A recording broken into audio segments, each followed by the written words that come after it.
बिस्मिल्लाहिर्रहमानिर्रहीम। Welcome to medical medics. Today the topic of our discussion is cerebrospinal fluid. इस video में हम cerebrospinal fluid की general characteristics, इसकी फॉर्मेशन, इसके अलावा इसकी सर्कुलेशन, इसकी एब्जॉर्प्शन और इसके फंक्शंस की बात करेंगे। तो स्टार्ट करते हैं। सबसे पहले कुछ जनरल बातें कर लेते हैं सेरिब्रोस्पाइनल फ्लूइड के बारे में। सेरिब्रोस्पाइनल फ्लूइड एक ऐसा फ्लूइड होता है जो कि सेंट्रल नर्वस सिस्टम को कुशनिंग प्रोवाइड कर रहा होता है। इसकी लोकेशन की बात करें तो ये सेंट्रल नर्वस सिस्टम के अंदर भी प्रेजेंट होता है और सेंट्रल नर्वस सिस्टम के अराउंड भी प्रेजेंट होता है। सेंट्रल नर्वस सिस्टम के अंदर जो अब हमने वेंट्रिकुलर सिस्टम डिस्कस किया था, तो हमने बात की थी कि हमारे पास 4 वेंट्रिकल्स होते हैं। 2 लैटरल वेंट्रिकल होता है, एक थर्ड वेंट्रिकल होता है, उसके अलावा एक फोर्थ वेंट्रिकल होता है। इस डायग्राम के थ्रू देख लेते हैं। These are the lateral ventricles and this one is the third ventricle and this one is the fourth ventricle. अब ये जो 4 वेंट्रिकल्स हैं, इनके अंदर सेरिब्रोस्पाइनल फ्लूइड रन कर रहा होता है। उसके अलावा इनकी फॉर्मेशन भी यहाँ पर हो रही होती है, यानी सेरिब्रोस्पाइनल फ्लूइड की फॉर्मेशन भी इसके अंदर कुछ क्रोइडल प्लेक्सेस होते हैं, वहाँ पे हो रही होती है। उसके अलावा जब हम दूसरे पॉइंट की बात करते हैं कि सेंट्रल नर्वस सिस्टम के अराउंड भी ये रन कर रहा होता है। जब हमने मेनिंजिस की बात की थी तो हमने कहा था कि मेनिंजिस की 3 लेयर्स होती हैं। सबसे अंदर होती है पाया मैटर, उसके बाहर होती है एरेक्नोइड मैटर और उसके बाहर होती है ड्यूरल मैटर। तो एरेक्नोइड जो स्पेस होती है उसके अंदर रन कर रहा होता है सेरिब्रोस्पाइनल फ्लूइड। अब ये एरेक्नोइड स्पेस कहाँ पे प्रेजेंट होती है? ये प्रेजेंट होती है deep to the arachnoid mater. तो ये हमने बात कर ली कि सेरिब्रोस्पाइनल फ्लूइड प्रेजेंट कहाँ पे होता है, यानी कहाँ पे रन कर रहा होता है। It is found in ventricles of brain and subarachnoid space around the brain and spinal cord. इसको हम 3D डायग्राम से भी देख लेते हैं। तो जब हमने वेंट्रिकल्स की बात की थी तब भी हमने ये 3D डायग्राम देखी थी कि these are the lateral ventricles. एक लेफ़्ट साइड पे होता है और एक राइट साइड पे होता है। अब ये जो लेटरल वेंट्रिकल्स हैं, ये इंटर वेंट्रिकुलर फोरामेन के थ्रू ड्रेन करते हैं into the third ventricle. This one is the third ventricle. अब ये जो थर्ड वेंट्रिकल है ये अल्टीमेटली ड्रेन करता है into the fourth ventricle. This one is the fourth ventricle through the cerebral aqueduct. तो ये हमने बात कर ली कि सेरिब्रोस्पाइनल फ्लूइड रन कहाँ पे करता है। पहली लोकेशन हमने देखी वेंट्रिकल्स में रन करता है, उसके अलावा सब एरेक्नोइड स्पेस के अंदर ये रन कर रहा होता है। नेक्स्ट इसके वॉल्यूम की बात करें तो इट इज़ अबाउट 150 ml और इसकी रेट ऑफ फॉर्मेशन की बात करें तो ये एवरी मिनट इसकी फॉर्मेशन हो रही होती है। 0.5 ml पर मिनट के हिसाब से इसकी रेट ऑफ प्रोडक्शन होता है। ये क्लियर फ्लूइड होता है, उसके अलावा कलरलेस फ्लूइड होता है जो जिसके अंदर हमारे पास प्रेजेंट होते हैं इनऑर्गेनिक सॉल्ट्स। उसके अलावा इसकी ग्लूकोज की कंसनट्रेशन की बात करें तो वो ब्लड की कंसनट्रेशन के हाफ होती है। इसकी जो रीज़न है ये, यानी ये ब्लड की कंसनट्रेशन के क्यों हाफ है, इसको हम आगे डिस्कस भी करेंगे। और इसके अलावा हमारे पास इसके प्रोटीन के कुछ ट्रेसेस प्रेजेंट होते हैं। उसके अलावा जब हम कॉम्पोजिशन में आगे बढ़ते हैं तो हमारे पास प्रेजेंट होते हैं इसके अंदर फ्यू लिम्फोसाइट्स। लिम्फोसाइट्स की जब हम बात करते हैं तो वो 0 to 3 सेल्स पर क्यूबिक मिलीलीटर होते हैं। नेक्स्ट इसके प्रेशर की बात करें तो प्रेशर इसका होता है कांस्टेंट, और कांस्टेंट भी कितना, 60 to 150 ml ऑफ वाटर। अब ये जो प्रेशर कांस्टेंट है इसकी क्या वजह है? जब हम इसकी फॉर्मेशन की बात करते हैं तो जो इसकी फॉर्मेशन है और इसकी यहाँ पे हम एब्जॉर्प्शन की बात करेंगे, तो जो इसकी फॉर्मेशन है वो बराबर होती है रेट ऑफ एब्जॉर्प्शन के, जिसकी वजह से इसका प्रेशर कांस्टेंट रहता है। अब कौन कौन सी ऐसी कंडीशंस हैं जिसके अंदर सेरिब्रोस्पाइनल फ्लूइड का प्रेशर इंक्रीज़ कर देता है? तो पहली कंडीशन है स्ट्रेनिंग, उसके अलावा कफिंग, उसके अलावा जो इंटरनल जुगुलर वेन होती है नेक के अंदर, उसकी जब हम कंप्रेशन करते हैं तो भी इसका प्रेशर इंक्रीज़ कर देता है। जब हम एब्जॉर्प्शन की बात करेंगे तब हम इंटरनल जुगुलर वेन को देखेंगे कि वो अल्टीमेटली सेरिब्रोस्पाइनल फ्लूइड को एब्जॉर्ब करके लेके जा रही होती है टुवर्ड्स द हार्ट। तो जब हम इंटरनल जुगुलर वेन को कंप्रेस कर देंगे तो इसकी एब्जॉर्प्शन सही से नहीं हो सकेगी। तो जब एब्जॉर्प्शन सही से नहीं हो सकेगी तो इसका जो प्रेशर है वो इंक्रीज़ कर देगा। तो ये हमने सेरिब्रोस्पाइनल फ्लूइड की कुछ जनरल बात कर ली।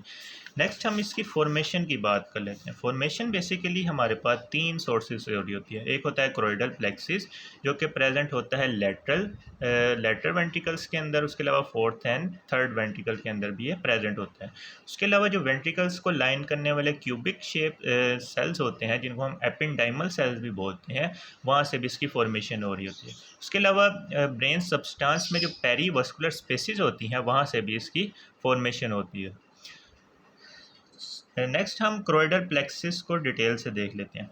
ये जो क्रोइडल प्लेक्सिस है, हमने बात की थी कि ये लैटरल वेंट्रिकल्स के अंदर भी प्रेजेंट है, ये थर्ड वेंट्रिकल के अंदर भी प्रेजेंट है और ये फोर्थ वेंट्रिकल के अंदर भी प्रेजेंट होता है। तो जो क्रोइडल प्लेक्सिस होता है वहाँ से इसकी फॉर्मेशन हो रही होती है। नेक्स्ट हम बात कर लेते हैं क्रोइडल प्लेक्सिस में हमारे पास कौन कौन से स्ट्रक्चर शामिल हैं। इस डायग्राम को समझ लेते हैं कि सबसे पहले this one is a brain substance. अब ये जो ब्रेन सब्सटेंस होता है इसके अंदर ये हमारे पास वेंट्रिकुलर सिस्टम है और वेंट्रिकुलर सिस्टम के अंदर हमारे पास प्रेजेंट है एपेंडाइमल सेल्स।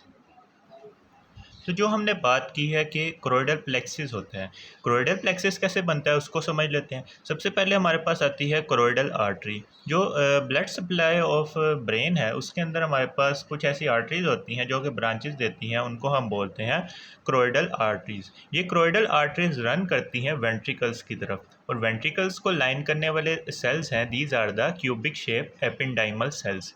अब ये जो एपेंडाइमल सेल्स होते हैं इसके ऊपर हम देख सकते हैं कि सीलिया और माइक्रोविलाई भी प्रेजेंट है।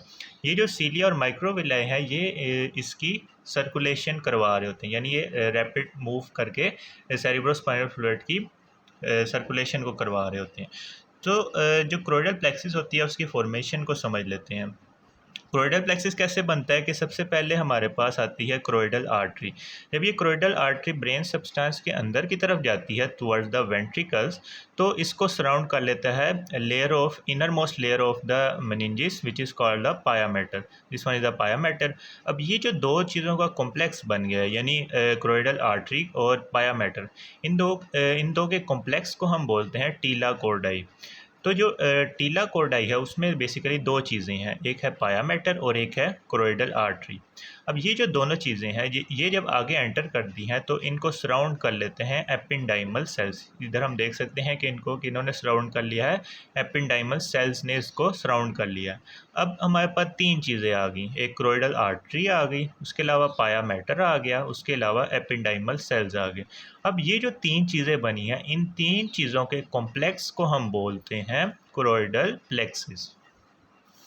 तो यही चीज़ यहाँ पे मेंशन है कि brain substance and ventricles are covered by pia matter and the cavity of ventricles are lined by ependymal cells, जो कि क्यूबॉइडल एपिथेलियम से बनी होती है, विच पोजेस न्यूमरस माइक्रोविलाई। इस डायग्राम में भी हमने देखा था कि माइक्रोविलाई और सीलिया प्रेजेंट होती हैं।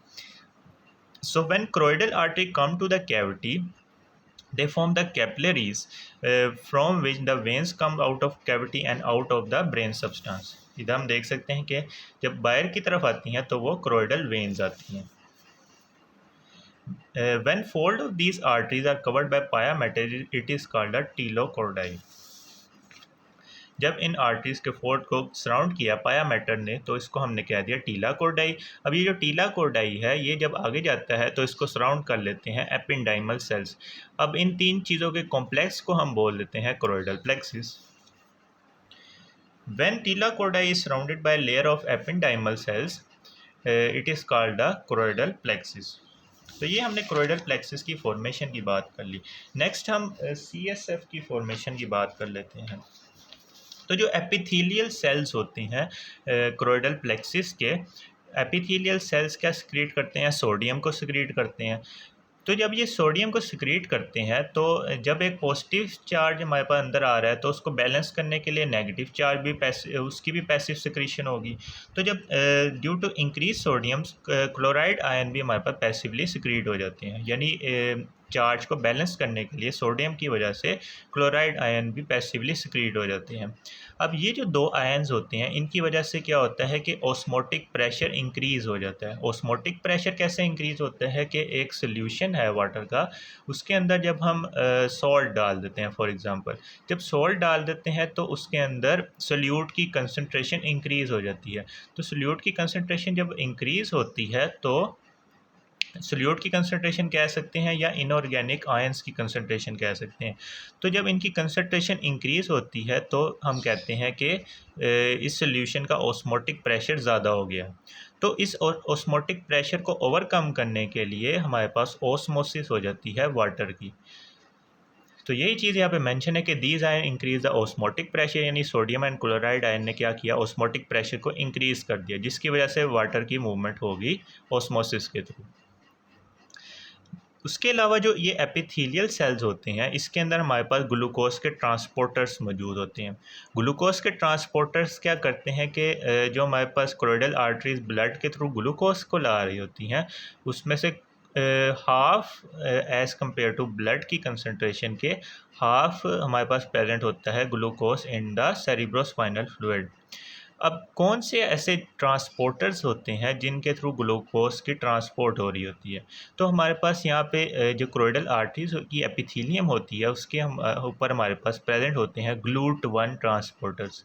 अब ये जो GLUT1 ट्रांसपोर्टर्स होते हैं, ये इंसुलिन इंडिपेंडेंट होते हैं और ये लेस एफिशिएंट होते हैं, जिसकी वजह से हमारे पास सेरिब्रोस्पाइनल फ्लूइड के अंदर ग्लूकोज की कंसनट्रेशन कम होती है। अब यहाँ पे एक क्लिनिकल पॉइंट ऑफ व्यू भी डिस्कस कर लें कि जो GLUT1 होती है, ये इंसुलिन इंडिपेंडेंट होती है, यानी ये ग्लूकोज के इंसुलिन के ऊपर डिपेंड नहीं करती, जिसकी वजह से क्या होता है कि जब डायबिटीज़ मेलाइटस या हाइपोग्लाइसीमिया हाइपरग्लाइसीमिया होता है ब्लड के अंदर, तो जो हमारे पास सेरिब्रोस्पाइनल फ्लूइड होता है, इसके अंदर ग्लूकोज की कंसनट्रेशन पे ज़्यादा फ़र्क नहीं पड़ता। तो ये हमने एक क्लिनिकल भी डिस्कस कर लिया। उसके अलावा जो सेरिब्रोस्पाइनल फ्लूइड होता है, उसके अंदर हमारे पास जो पोटेशियम आयन होती हैं, वो मूव कर जाते हैं सेरिब्रोस्पाइनल फ्लूइड से इनटू द ब्लड। तो ये हमने बात कर ली formation of the cerebrospinal fluid, जिसके अंदर हमने बात की कि सबसे पहले सोडियम आयन आएंगे, जिसकी वजह से एक पॉजिटिव आयन आया तो नेगेटिव आयन भी आएगा। क्लोराइड आयन की पैसिव सिक्रीशन हो जाती है, तो इसकी वजह से क्या होता है कि ऑस्मोटिक प्रेशर डेवलप हो जाता है। अब ऑस्मोटिक प्रेशर जब डेवलप हुआ है तो उसकी वजह से वाटर की ऑस्मोसिस हो जाती है। उसके अलावा हमने देखा कि ग्लूकोज ट्रांसपोर्टर यानी GLUT1 प्रेजेंट होता है, जो कि इंसुलिन इंडिपेंडेंट होता है। उसकी वजह से क्या होता है कि वो लेस एफिशिएंट होता है, तो हमारे पास low concentration of glucose present होती है सेरिब्रोस्पाइनल फ्लूइड के अंदर। तो उसके अलावा आखिरी पॉइंट हमने डिस्कस किया कि जो पोटेशियम आयन होते हैं, वो सेरिब्रोस्पाइनल फ्लूइड से मूव कर जाते हैं इनटू द ब्लड। इस तरह हमारे पास फॉर्मेशन होती है सेरिब्रोस्पाइनल फ्लूइड की। नेक्स्ट हम इसकी सर्कुलेशन की बात कर लेते हैं। सर्कुलेशन को समझने के लिए ये वाली डायग्राम है। सबसे पहले हमने बात की कि जो इसकी फॉर्मेशन होती है, वो टीला कोर्डाई के अंदर होती है। दीज आर द टीला कोर्डाई। ये लेटरल वेंट्रिकल्स के अंदर प्रेजेंट है, ये थर्ड वेंट्रिकल के अंदर टीला कोर्डाई प्रेजेंट है, और ये फोर्थ वेंट्रिकल के अंदर टीला कोर्डाई प्रेजेंट है। अब ये जो सबसे पहले जो हम बात करते हैं कि जो मेजर फॉर्मेशन होती है सेरिब्रोस्पाइनल फ्लूइड की, वो लेटरल वेंट्रिकल्स के अंदर हो रही होती है। अब ये इसकी फॉर्मेशन यहाँ पे हुई। अब ये जब फॉर्म होते हैं तो इसकी सर्कुलेशन यहाँ से शुरू हो जाती है। इसकी सर्कुलेशन में सबसे पहले हम बात करते हैं कि ये लेटरल वेंट्रिकल से फ्लो करते हैं towards the third ventricle. Third ventricle में ये कहाँ से आते हैं कि फोरामेन ऑफ मोनरो यहाँ पे प्रेजेंट होता है, जिसको हम इंटरवेंट्रिकुलर फोरामेन भी बोलते हैं। यानी लेटरल वेंट्रिकल से थर्ड वेंट्रिकल्स के अंदर ये आते हैं through the foramen of Monro या फिर इंटरवेंट्रिकुलर फोरामेन। इसके थ्रू ये आ जाते हैं थर्ड वेंट्रिकल के अंदर।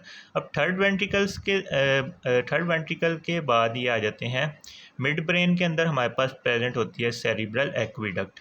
सेरिब्रल एक्विडक्ट के अंदर आ जाते हैं। सेरिब्रल एक्विडक्ट के थ्रू ये आ जाते हैं इनटू द फोर्थ वेंट्रिकल। यानी सबसे पहले लेटरल वेंट्रिकल से थर्ड वेंट्रिकल आते हैं through the foramen of Monro या इंटरवेंट्रिकुलर फोरामेन।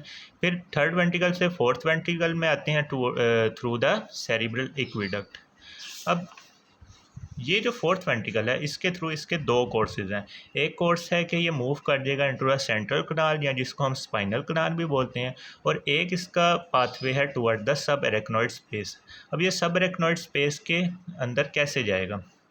यहाँ पे हमारे पास तीन अपर्चर्स प्रेजेंट होते हैं या तीन फोरामिना प्रेजेंट होते हैं। दो लेटरल साइड पे प्रेजेंट होते हैं और एक मीडियन डोर्सोमीडियल साइड पे प्रेजेंट होता है। जो लेटरल साइड पे प्रेजेंट होते हैं उनको हम बोलते हैं फोरामेन ऑफ लुश्का, और जो डोर्सोमीडियल एस्पेक्ट पे प्रेजेंट होता है उसको हम बोलते हैं फोरामेन मजेंडी। यानी दो लेटरली हमारे पास प्रेजेंट हो गए फोरामेन लुश्का, और डोर्सोमीडियली हमारे पास प्रेजेंट हो गया फोरामेन मजेंडी, जिसके थ्रू ये चले जाएंगे into the sub arachnoid space. इसके थ्रू ये चले गए सब एरेक्नॉइड स्पेस, और डोर्सोमीडियली भी चले गए सब एरेक्नॉइड स्पेस के अंदर। अब सब एरेक्नॉइड स्पेस के थ्रू ये चले जाएंगे upwards by surrounding the central nervous system towards the, यहाँ पे हमारे पास प्रेजेंट होते हैं टेंटोरियम सेरिबेलाई। टेंटोरियम सेरिबेलाई के थ्रू ये सराउंड कर देंगे सेरिब्रल हेमिस्फेयर्स के अराउंड। फिर सेरिब्रल हेमिस्फेयर्स के जब ये अराउंड जाते हैं तो ये सुपीरियर एस्पेक्ट ऑफ ब्रेन पे आ जाते हैं। सुपीरियर एस्पेक्ट ऑफ ब्रेन पे हमारे पास एरेक्नॉइड विलाई प्रेजेंट होती हैं। अब ये एरेक्नॉइड विलाई क्या चीज़ होती हैं, ये एक्सटेंशंस होती हैं एरेक्नॉइड मटर की, जो कि एक्सटेंड कर रही होती हैं इनटू द ड्यूरल साइनसिस। ड्यूरल साइनसिस कैसे बनती हैं कि ड्यूरा मैटर की हमारे पास दो लेयर्स होती हैं, एक इसकी एंडोस्टियल लेयर होती है और एक मेनिंजियल लेयर होती है। This one is a meningeal layer and this one is a endosteal layer. इन दोनों के दरमियान हमारे पास प्रेजेंट होती हैं ड्यूरल साइनसिस। इनके अंदर ये जाके यानी एरेक्नॉइड विलाए जो कि एरेक्नॉइड मटर की एक्सटेंशन होती है, ये ड्रेन करती है इनटू द ड्यूरल साइनस के अंदर। तो ये हमने सर्कुलेशन की बात कर ली। इनको हम पॉइंट्स के थ्रू भी देख लेते हैं। Secretion of CSF from the choroid plexus into the ventricle, choroid plexus के थ्रू ये वेंट्रिकल्स में आया। Fluid pass from lateral ventricle into the third ventricle, lateral ventricle से थर्ड वेंट्रिकल में आया through the foramen of Monro, यहाँ पे interventricular foramen, through the foramen of Monro या इंटरवेंट्रिकुलर फोरामेन। फिर ये थर्ड वेंट्रिकल से फोर्थ वेंट्रिकल में आया थ्रू द सेरिब्रल एक्वेडक्ट। अब ये जो सर्कुलेशन है इसकी कौन कौन से दो ऐसे फैक्टर्स होते हैं जो कि इसको ऐड कर रहे होते हैं। एक आर्टीरियल पल्सेशन होती है, आर्टरीज के अंदर पल्सेशन होती है क्रोइडल प्लेक्सिस की। उसके अलावा हमने एपेंडाइमा की जब हमने बात की थी तो उसकी सरफेस पे हमने सीलिया और माइक्रोविलाई को देखा था। इनकी बीटिंग मूवमेंट की वजह से भी सेरिब्रोस्पाइनल फ्लूइड की सर्कुलेशन हो रही होती है। अब फोर्थ वेंट्रिकल के अंदर आ गया सेरिब्रोस्पाइनल फ्लूइड। इसके आगे हमने दो पाथवे डिस्कस किए थे कि ये जा सकता है inferiorly into the central canal, inferiorly ये चला गया सेंट्रल कनाल में, या फिर ये सब एरेक्नॉइड स्पेस के अंदर मूव कर देगा through the 3 foraminas. From the fourth ventricle दो पाथवेज आ गए। Pass through the foramen Luschka जो कि लेटरल फोरामेन है, दो फोरामेन लुश्का है, और एक मीडियन या डोर्सो मीडियल अपर्चर प्रेजेंट होता है जिसको हम फोरामेन मजेंडी बोलते हैं। उनके थ्रू ये आ जाएगा सब एरेक्नॉइड स्पेस के अंदर। अब जब ये सब एरेक्नॉइड स्पेस के अंदर आ जाते हैं from foramen Luschka cerebrospinal fluid move into the cerebellopontine system. अब ये सेरिबेलोपोंटाइन सिस्टम क्या चीज़ होती है, जब यहाँ पे हमारे पास सेरिब्रोस्पाइनल फ्लूइड आ गया तो इसकी वजह से यहाँ पे कुछ डायलेशंस प्रेजेंट होती हैं जो जिनको हम बोलते हैं सेरिबेलोपोंटाइन सिस्टम। सेरिबेलम यहाँ पे दोनों साइड पे प्रेजेंट होगा, तो सेरिबेलम और पोन्स के दरमियान ये प्रेजेंट है, तो इसीलिए हम इसको बोल देते हैं सेरिबेलोपोंटाइन सिस्टम। उसके अलावा जब डोर्सोमीडियल एस्पेक्ट पे जब हम बात करते हैं तो ये जो फोरामेन मजेंडी होता है इसके लेवल पे भी हमारे पास एक सिस्टर्न प्रेजेंट होती है जो कि एक डायलेशन होती है। ये कहाँ पे प्रेजेंट होती है, between the cerebellum and the cerebellum के दरमियान। उसके अलावा जो मेडुला ओब्लोंगेटा होता है उसके दरमियान भी ये प्रेजेंट होती है। From foramen lusca, CSF move into the cerebellopontine cistern and foramen majendi, CSF move into the cerebellomedullary cistern.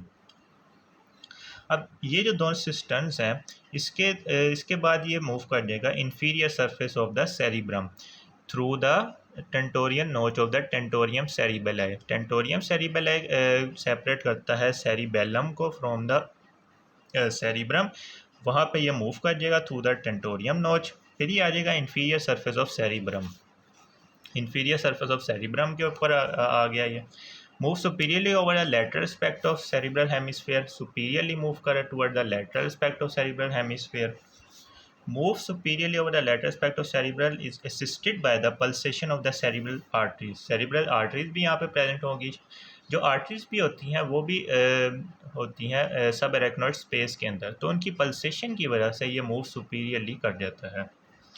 उसके बाद इसकी एब्जॉर्प्शन यहाँ पे होती है। एब्जॉर्प्शन को हम अलहदा पॉइंट के अंदर डिस्कस करेंगे। एब्जॉर्प्शन को डिस्कस करने से पहले हम इसके दूसरे पाथवे को भी डिस्कस कर लेते हैं जो हमने देखा था कि ये सेंट्रल कनाल के अंदर जा रहा था। दूसरा पाथवे क्या है, some move inferior into the subarachnoid space around the spinal cord and the cauda equina. कोडा इक्विनी और स्पाइनल कॉर्ड के अराउंड जो सबएरेक्नॉइड स्पेस होती है वहाँ पे भी कुछ ये चला जाता है। Here it reaches a dead end and its further circulation relies on the pulsation of the spinal arteries.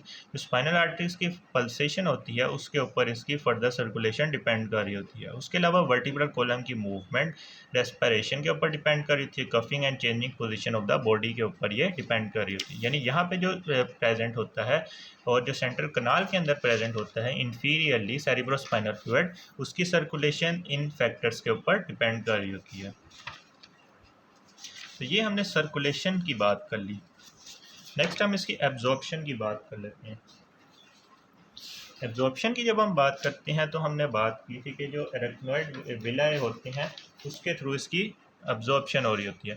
Arachnoid विलाए कैसे बनते हैं? By the extension of the arachnoid matter into the dural sinuses.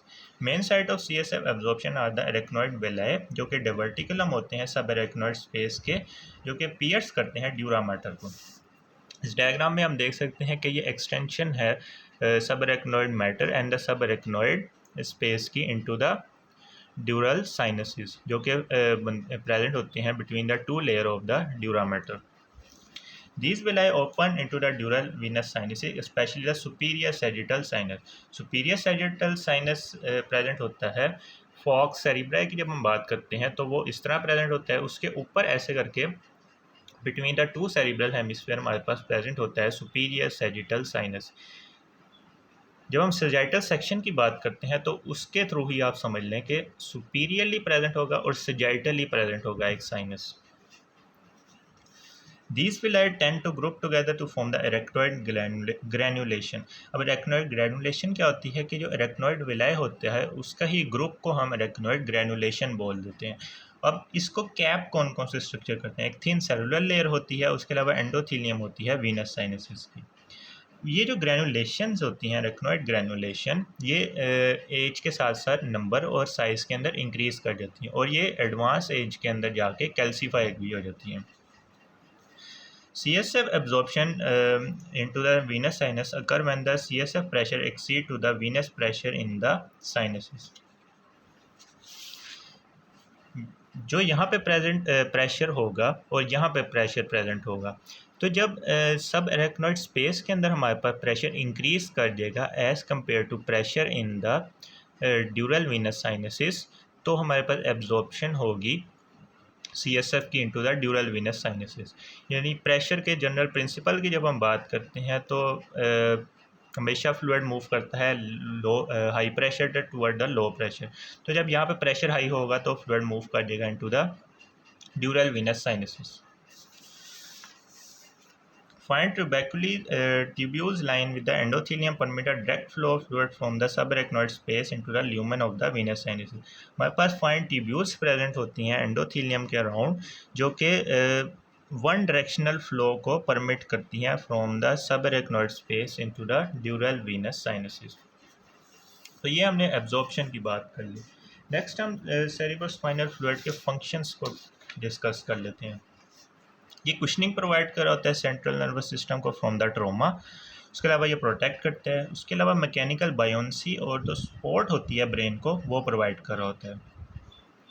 ये रेजरवायर के तौर पर सर्व करता है और रेगुलेशन कंटेंट्स ऑफ स्कल के अंदर ये असिस्ट करता है. उसके अलावा ये सेंट्रल नर्वस सिस्टम को नरिशमेंट प्रोवाइड कर रहा होता है और जो मेटाबॉलिक वेस्ट मटेरियल होते हैं उनको भी ये रिमूव कर रहा होता है. और ये एक पाथवे होता है जिसकी वजह से पाइनियल ग्लैंड की सिक्रीशन पिट्यूटरी ग्लैंड की तरफ रीच कर जाती है.